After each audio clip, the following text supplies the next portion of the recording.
Drama Natal Keluarga Besar Sara Untung tahun 2025. Lebih dekat mengenal sosok Sara Untung. Drama ini diangkat dari kisah nyata untuk lebih dekat lagi mengenal bue kami yang dikenal dengan nama Sara Untung atau Bapak Nuni. Di sebuah desa yang bernama Bukit Goha atau yang sekarang dikenal Desa Sigi yang berada di Kabupaten Pulang Pisau, Kalimantan Tengah, hiduplah sepasang suami istri yang bernama Sara Untung dan istrinya bernama Juyaniu yang hidup bahagia dan tentram. Mereka tinggal bersama 3 orang anak kandungnya yang masih kecil.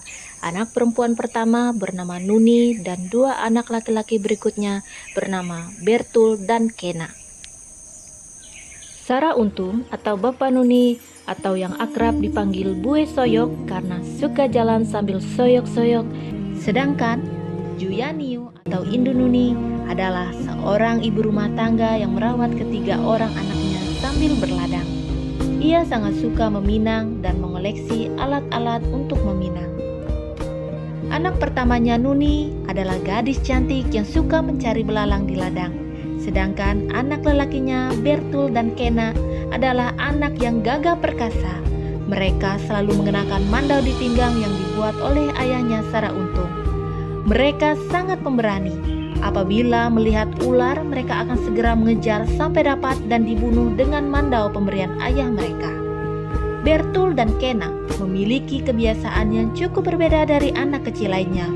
Suka memanjat dan tidak pernah mau keluar dari pondok melalui pintu, tetapi dengan cara melompat keluar melalui jendela. Suatu hari, Sara Untung berpamitan pada istri dan anak-anaknya untuk pergi merantau menambang intan dan emas tradisional di Desa Lahung, Kecamatan Manuhing, Kabupaten Gunung Mas, Kalimantan Tengah.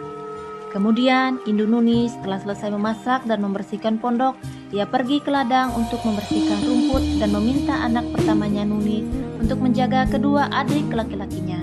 Namun tidak lama kemudian anak perempuan pertamanya Nuni pergi bermain mencari belalang di ladang seperti biasanya.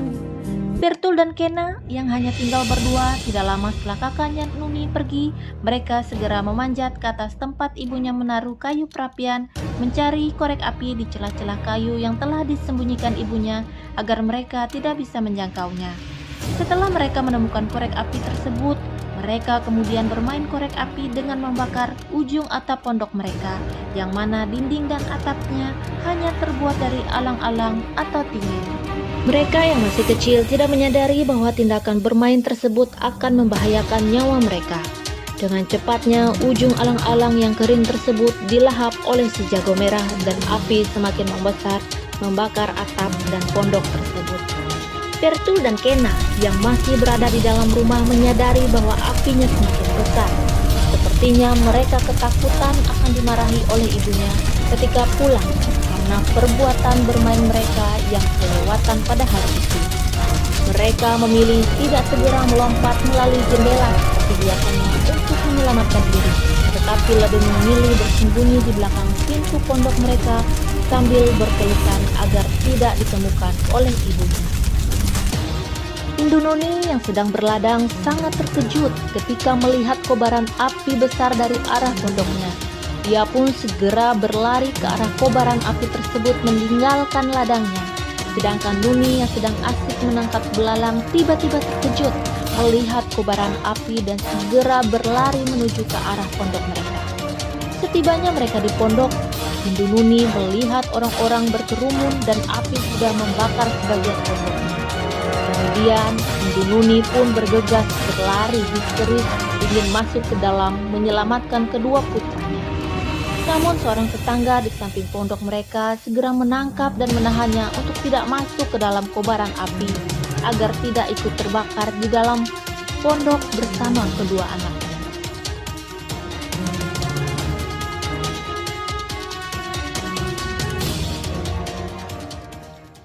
Oh, rajing hatala langit doh paku.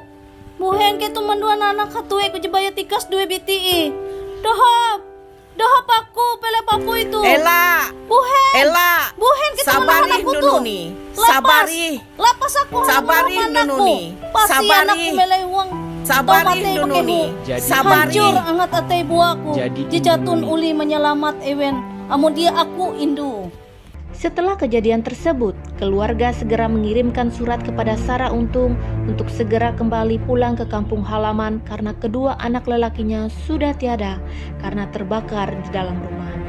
Mendengar kejadian tersebut, ia pun segera bergegas berlari meninggalkan lokasi tempat menambang emas dan kembali ke kampung halaman untuk memastikan kebenaran kabar tersebut tanpa membawa suatu benda apapun yang telah diperolehnya selama bekerja. Sesampainya tiba di kampung halaman, Sarah Untung melihat pondoknya telah hangus terbakar bersama kedua putranya.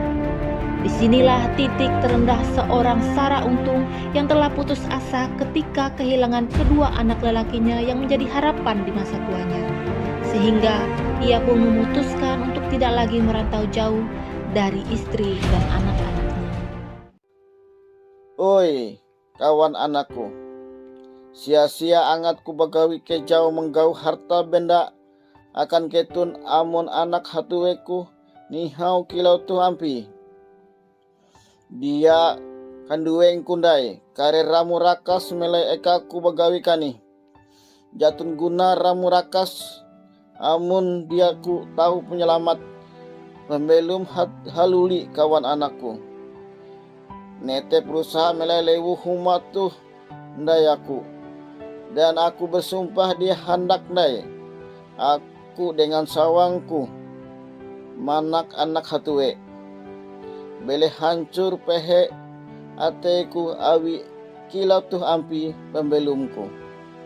Dia tahu mahaga anak hatue dan dia tahu ampi aku tuh kejauh bara anak sawangku. Aku dia hendak ewen menderita pembelum kubuata bara wayah tu mangat amun tege narai-narai dengan ewen aku tahu menyelamat tahaseng ewen bele ewen mate sia-sia kilau tu awi aku hendak nampayah pembelum ewen anak esungku sampai ewen nampak pembelum kebuat dan manak menjeria sampai esuku je terakhir.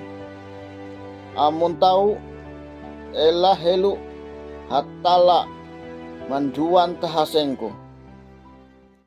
Setelah kejadian tersebut berlalu, Sarah Untung dan istrinya pun memutuskan untuk tidak lagi larut dalam kesedihan. Mereka berusaha bangkit dari rasa putus asa dan menata hidup kembali bersama anaknya Nuni. Sarah Untung yang kini menetap di kampung halamannya tetap bekerja keras untuk membiayai hidup mereka. Dia dan istrinya giat berladang sambil berdagang di kampung halamannya. Mereka pun hidup bersuka cita karena berkat yang berlimpah dari usaha dan kerja keras bersama. Hari-hari pun berlalu penuh dengan sukacita. Kebahagiaan mereka semakin bertambah karena dikaruniai lagi 9 orang anak perempuan setelah kejadian tersebut. Setiap melahirkan putri-putrinya dari anak keempat hingga ke-12, Indu Nuni melahirkan secara normal. Ke-9 anak perempuannya tersebut bernama Sipi, Neri, Siti, Nelly, Marni, Warsi, Esmi, Nuryati, dan Rohani. Setelah kejadian tersebut, Indu Nuni tidak pernah lagi dikaruniai anak laki-laki. Mereka akhirnya memiliki 10 anak perempuan setelah kejadian yang dialami oleh kedua putranya.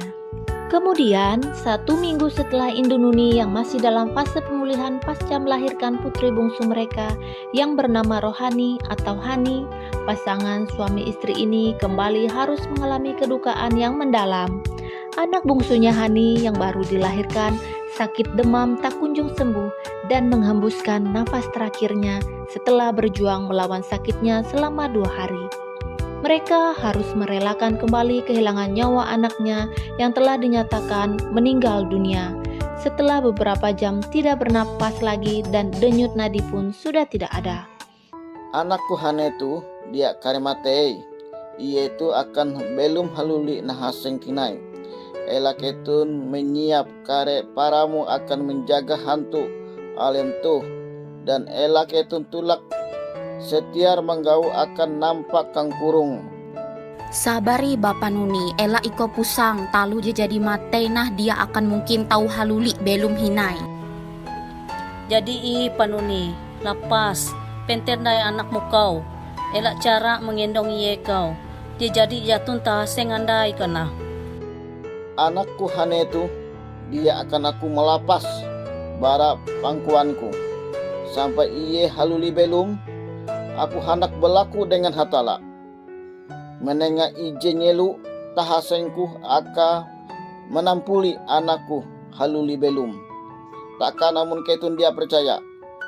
Kareh ketun turei jekuangku tuh. Pasti terjadi. Semua orang yang hadir saat itu memintanya untuk mengikhlaskan kepergian putrinya tersebut. Dengan kepercayaan diri dan kegigihan hatinya, ia pun tetap menggendong jenazah anaknya tersebut dan tidak ingin memberikannya kepada orang lain. Ketika kaum lelaki yang ada di desa itu sudah bersiap di perahu, hendak melepaskan ikatan perahu mencari kayu untuk membuat peti, tiba-tiba terdengar suara letupan keras dari pusat perut bayi yang digendongnya tersebut. Perlahan-lahan, bayi yang dinyatakan meninggal tersebut menggerakkan mata, tangan, dan kakinya. Oi ketun do are. Anakku hanetu jadi tege tinai tahaseng ayu. Iye belum haluli tinai. Ketun, ela ketun buli, tuhani haluli belum tinai, capat ketun payah akan huma. Melihat kejadian tersebut, mereka pun segera mendatangi orang-orang yang ada di perahu untuk membatalkan keberangkatan. Semua orang pun terkejut dan bersukacita kembali. Hari-hari pun berlalu sampai mereka tumbuh dewasa, sebagian bersekolah dan bekerja di Palangkaraya.